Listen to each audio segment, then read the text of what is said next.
I had a walk round my local village. I got to the top of this hill, sat down on a bench and pulled out my iPad and sketched this scene. But before we get into that, I want to talk about how to change the paper format from landscape to portrait in Tayasui sketches. So let's get into it. I didn't have a clue how to get portrait mode in Tayasui sketches, and I think in the last video I asked if anybody knew how to do that, and Richard Ass responded telling me what to do. All you've got to do is flip your iPad into portrait mode, and there you have it. You have a portrait perspective on your drawing, and when you go out of it you can see it's actually saved it as a portrait. But if you go back into it again and rotate it back to landscape, it doesn't convert it back to a landscape. It does stay as a portrait. So there you are. That's all you need to do if you want to draw portrait mode in Tayasui. So this sketch, I have to say I screwed up a bit because I was so excited about the portrait mode thing, I forgot to turn on the record for the sketch.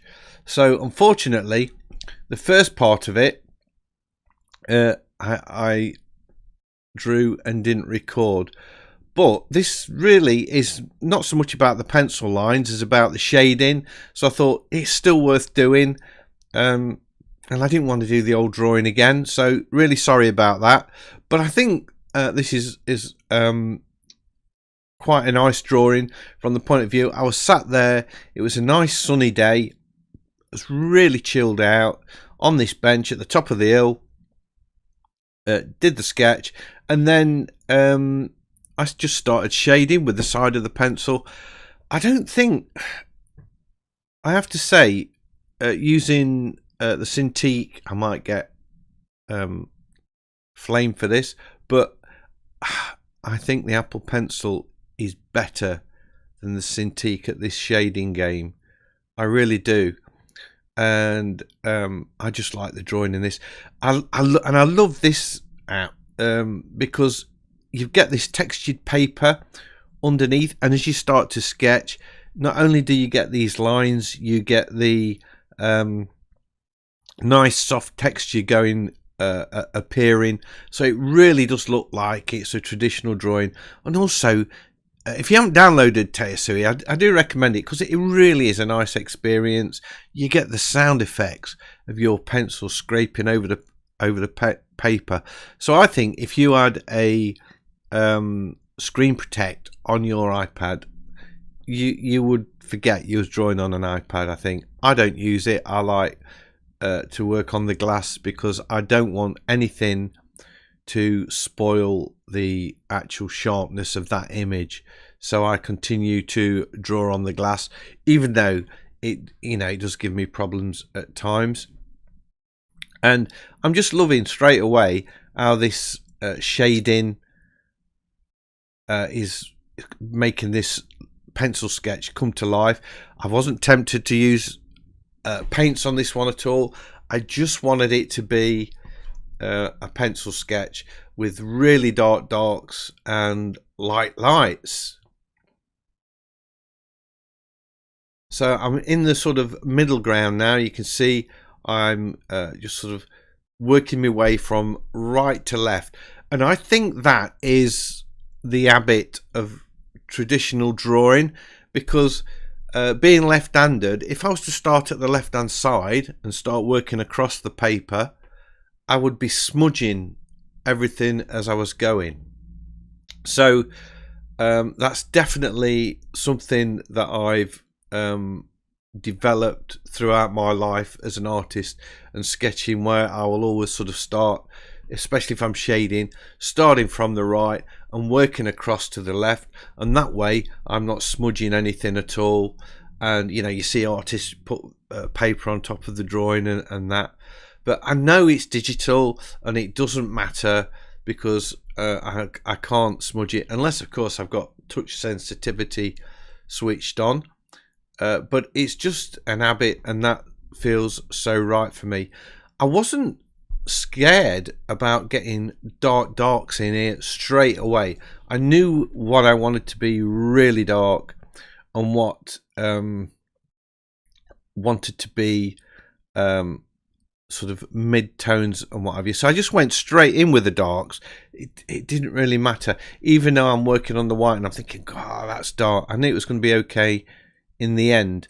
And I'm just sort of I think what I really liked about this scene that made me want to sketch it was the light that's caught on the top of the two end buildings, on the row of buildings, the white light that was just sort of where the sun hit those buildings and everything else is in shade. And then there's one or two other buildings that are painted white and they sort of stand out. And then you've got these dark tones in there.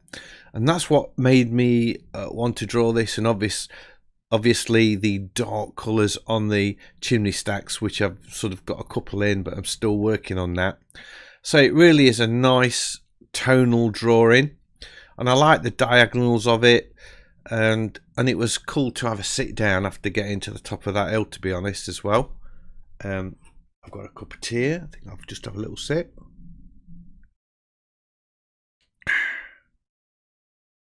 Made for me by my lovely daughter Fran, who's back from Australia, and moved back in with me and chilling out together, which is really nice. So going in with the roofs, it does seem a little bit dark, but you know, I'm not worried about that really. I'm quite happy with how it's going. I'm using the eraser as well, you see, to sort of lift out that shading in places. That's something I do a lot, and I would do that with a traditional drawing as well.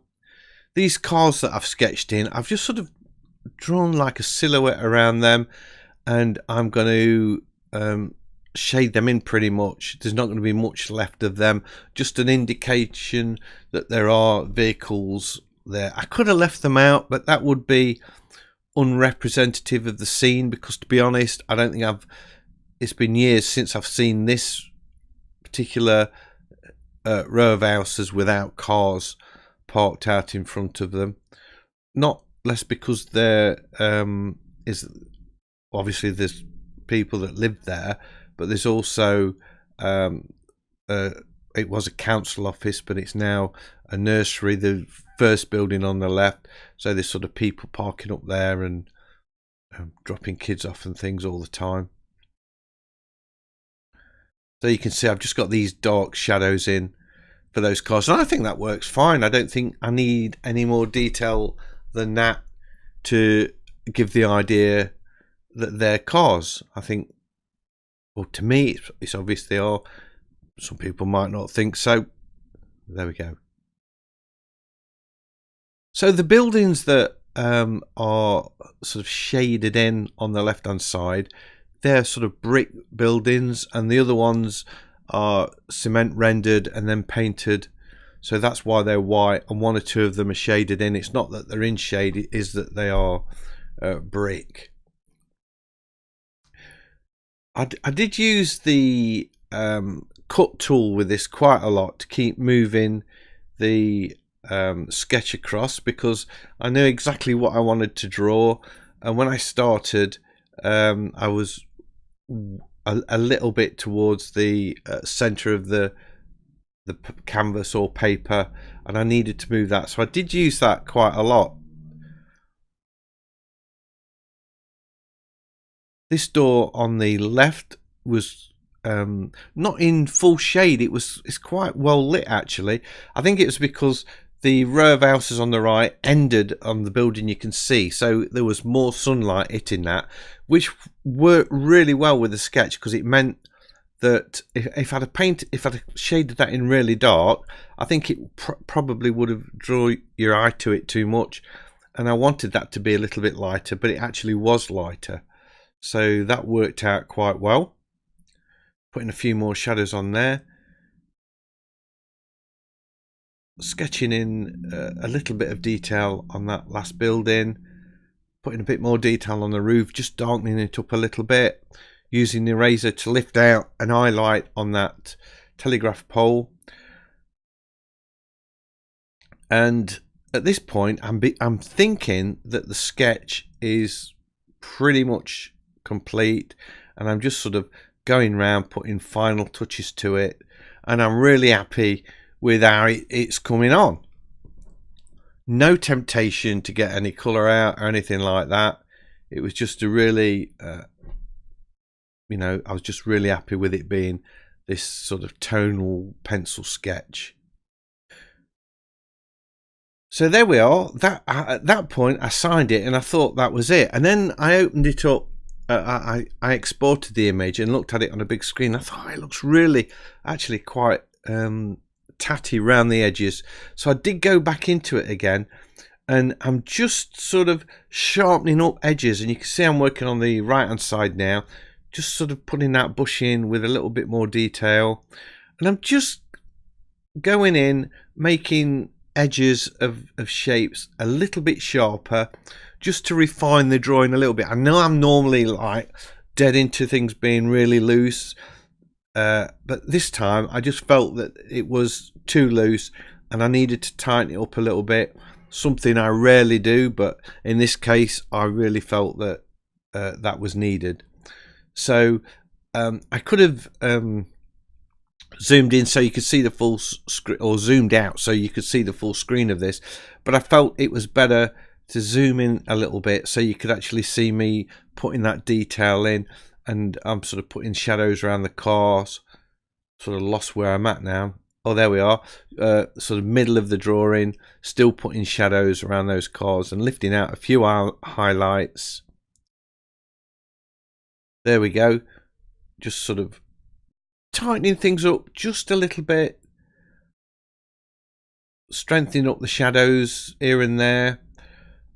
So the drawing's pretty much finished, but I'm just tweaking it so that if I did want to print it out any larger, I could do, and it would look okay. But to be honest, I'm not, because it's just a sketch really. I'm probably never ever gonna print this out, so I don't know why I actually even went in and started putting these little bits of detail in. I think it was just because and I should say I did this bit at home when I got back, because obviously I looked at it on a bigger screen and I felt it needed tweaking a little bit. So there we are. That is my pencil sketch of Little Hill in a place called Castle Donington. I hope you've enjoyed this video. If you have, big thumbs up as always is much appreciated. If you're new to the channel, please consider subscribing, because I've got lots of videos like this and I would love to be sharing them with you. So hopefully I'll see you all in the next one. Bye.